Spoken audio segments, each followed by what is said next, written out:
আজি এ প্রভাতে রবির কর, কেমনে পশিল প্রাণের পর, কেমনে পশিল গুহার আধারে প্রভাত পাখির গান।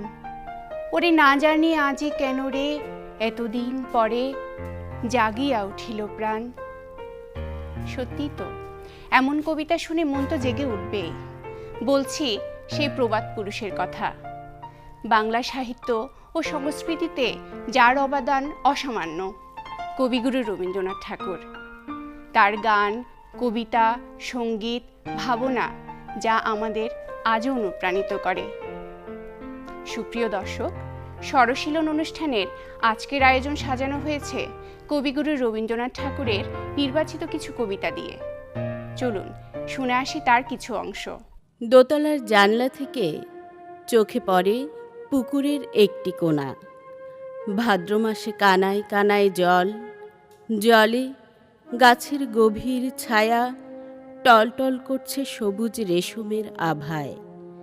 তীরে তীরে কলমি শাক আর হেলঞ্চ, ঢালু পাড়িতে সুপারি গাছ কটা মুখোমুখি দাঁড়িয়ে। এধারের ডাঙায় করবি সাদা রঙন একটি শিউলি, দুটি অযত্নের রজনীগন্ধায় ফুল ধরেছে গরিবের মতো। বাখারি বাঁধা মেহেদির বেড়া, আর দূরে গাছপালার মধ্যে একটা কোঠাবাড়ির ছাদ, উপর থেকে শাড়ি ঝুলছে।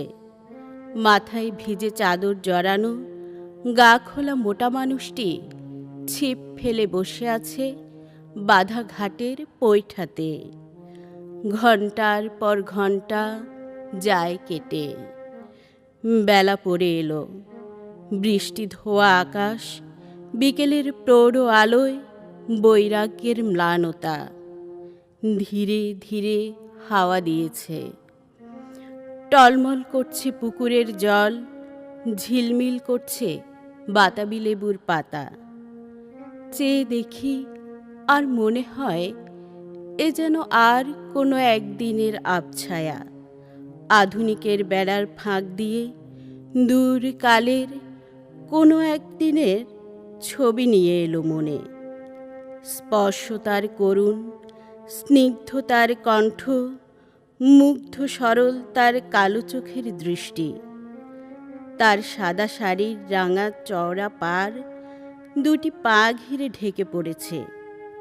সে আঙিনাতে আসন বিছিয়ে দেয়, সে আঁচল দিয়ে ধুলো দেয় মুছিয়ে, সে আম কাঁঠালের ছায়ায় ছায়ায় জল তুলে আনে। তখন দোয়েল ডাকে সজনের ডালে, ফিঙে লেজ দুলিয়ে বেড়ায় খেজুর ছোপে। যখন তার কাছ থেকে বিদায় নিয়ে চলে আসি, সে ভালো করে কিছুই বলতে পারে না। কপাট অল্প একটু ফাঁক করে পথের দিকে চেয়ে দাঁড়িয়ে থাকে, চোখ ঝাপসা হয়ে আসে।